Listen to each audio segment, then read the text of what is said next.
So today we once again gonna talk about something very specific, because we're gonna talk about Seneca once again, as we've also been talking about him and his essays the past, I think, 3 days, or 2 days, 3 days, quite 3 days. And yes, I do think that first of all his writing is pretty amazing, even though for me as a non-native and as a person that is not really used to it, it can be indeed pretty difficult to go through these things because they're written so old, if I can say that, or just antique, or whatever you want to call it. It is a little bit of a difficult thing for me to just go through them from time to time. But yeah, I found another book, or another, essay by Seneca. I think it is an essay, and it is called De Vita Beata.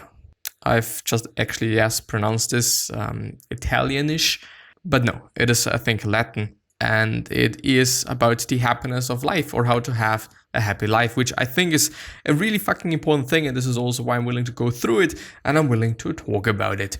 And yes, I think I'm just gonna read and go ahead in that way. I just really feel kind of strange sitting there with my not even tank top. But yeah, it is what it is, and I don't care. Seneca De Vita Beata, books 1 to 10. Seneca the Younger was a controversial figure in his own day. As a narrow counselor, at least in his early years, he was not exactly in the best company, and he was often criticized as a hypocrite. A denouncer of tyranny, he served a tyrant. Attacking those who courted power, he seemed to court power. Criticizing political flatterers, he was himself often regarded as a political flatterer. Censoring the wealthy, he was nonetheless quite wealthy himself, but it is also the case that much of the criticism arose from those who were politically opposed to him, and also that Seneca eventually retired to the country to live a quiet life. In AD 65, he was ordered by a paranoid Nero to commit suicide and slit his veins to bleed to death.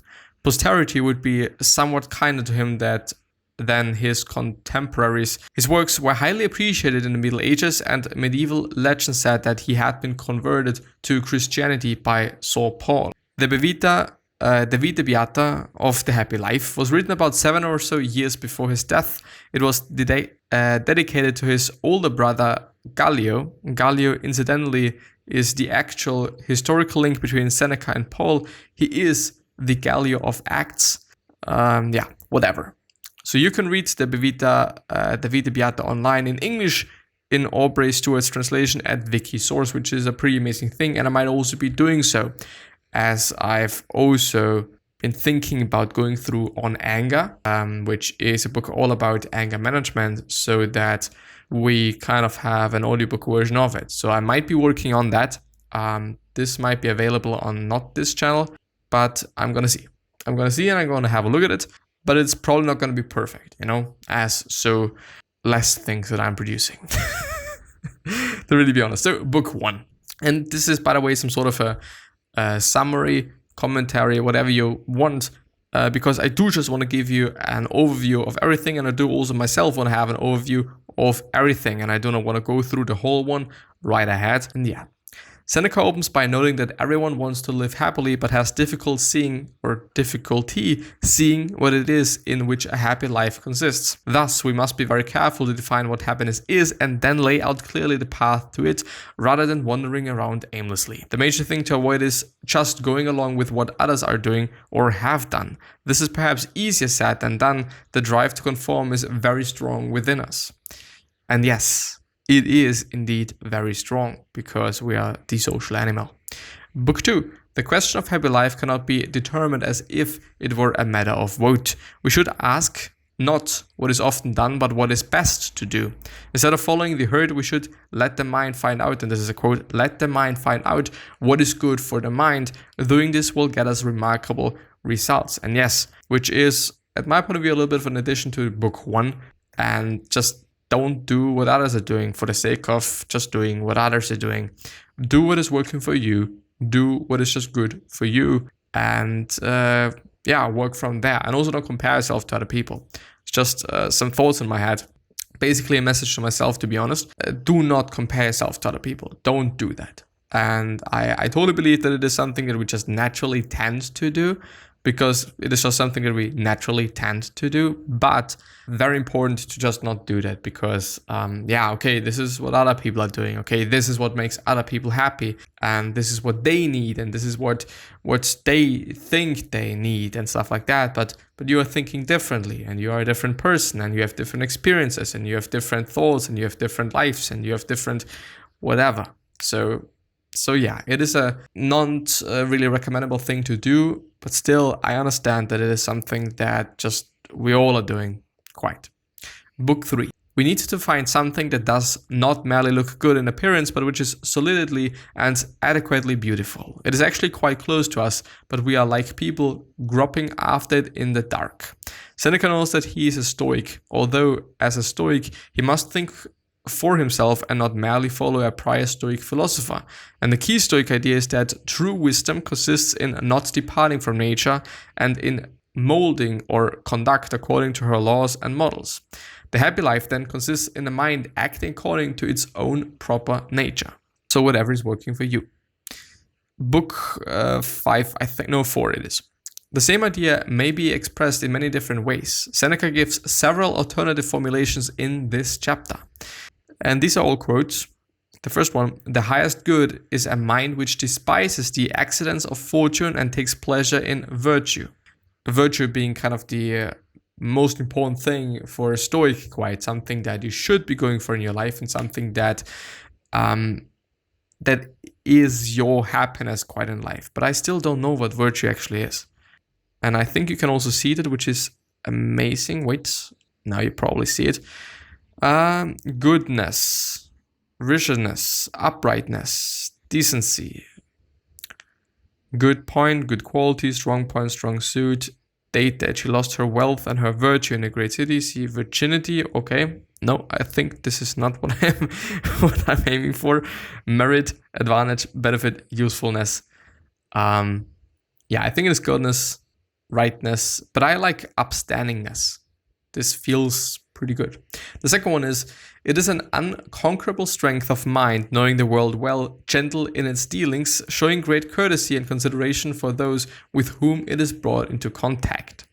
The third, it is knowledge of good and bad only in the form it has for mind, so that the happy person loves honor and virtue, but despises fortune and pleasure, which seems to also be a Stoic principle or virtue, to just not go for pleasure, just not seeking pleasure in whatever way it might be. The fourth one, it is free, upright, undeterred and stable mind, taking honestus, which is nobility or integrity, as its one good, and turpitudo, baseness or villainous, as its one evil. And the fifth, last one, it is, and this is a quote again, it is the repose of a mind that is at rest in a safe haven. Or haven. Heaven. I think it's heaven. It's not heaven, like just this thing just above us. It's not heaven, it's haven. H-A-V-E-N. So fuck that.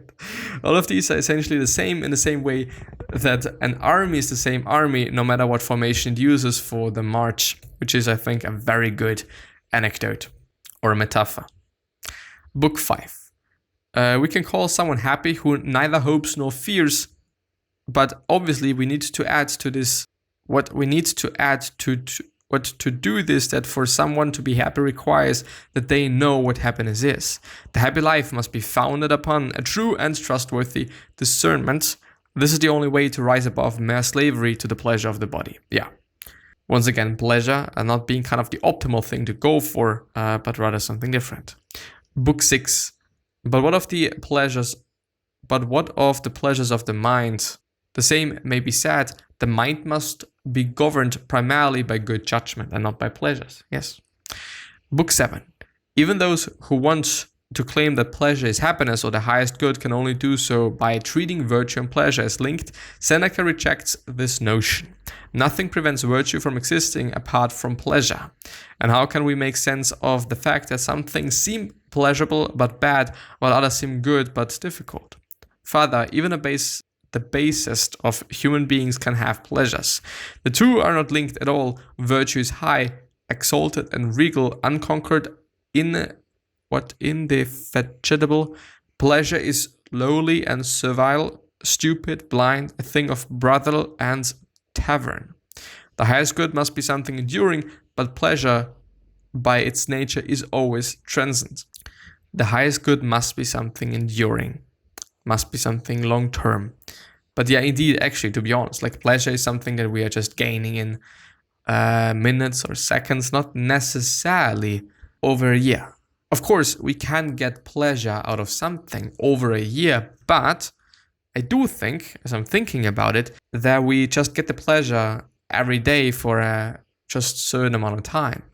If I'm just having a new car and I'm just driving it, I'm not constantly driving it, and I'm also not constantly thinking about it, then I'm going to be happy about it, or I'm going to have this pleasure of having it for this hour or just 2 hours, or how long I'm just riding it, or just how long I'm using it in the day, quite.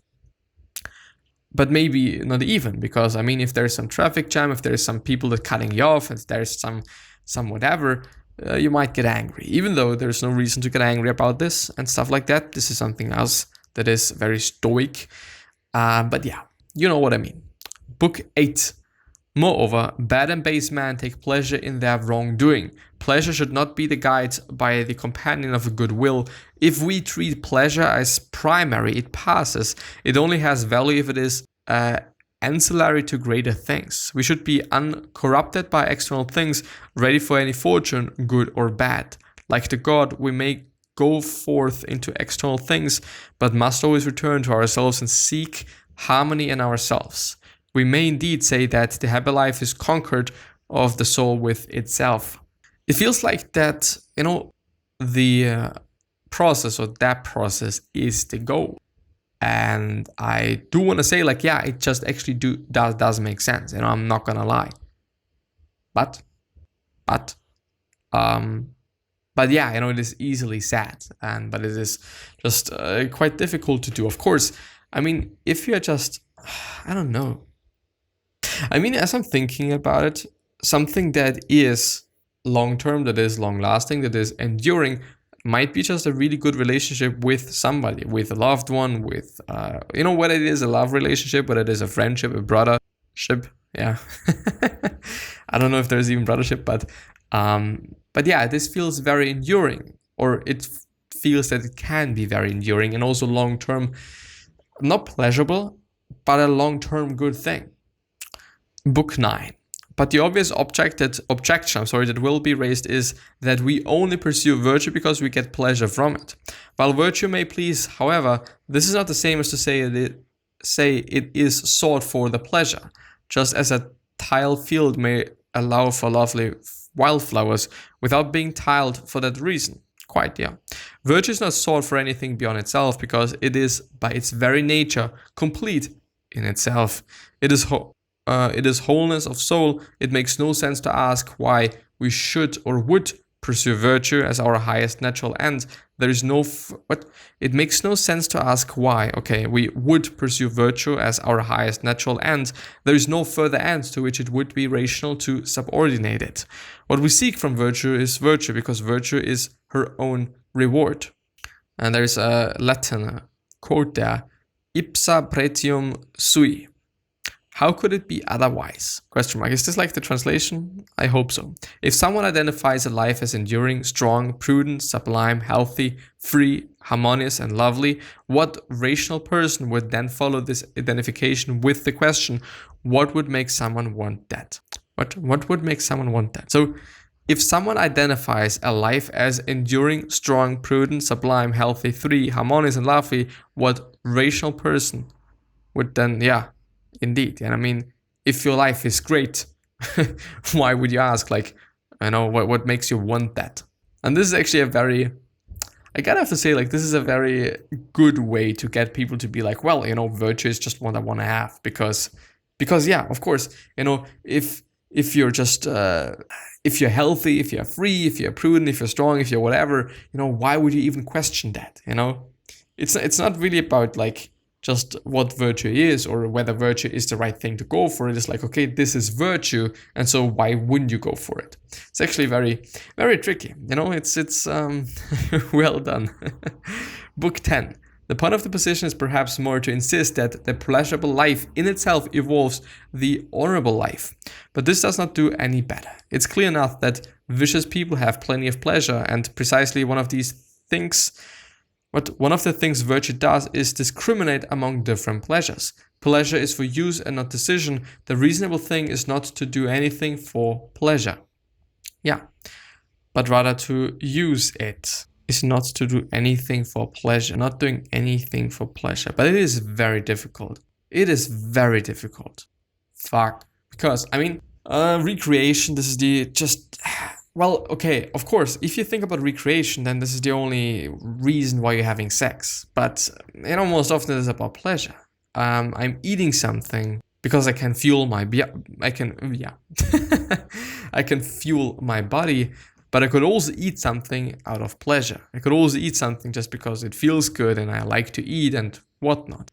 So I think we indeed can somehow change the way we think about things to make us do things not because of pleasure, but because of some other reasons. But whether this is then really indeed what we internally are doing, or if it is just a layer above our subconscious mind and our unconscious mind, which is the conscious mind, and just a layer of reason quite, and of imaginary reason that is actually not the case, then just down below quite, if you just know what I'm referring to, it's difficult to just say. It's difficult to argue quite.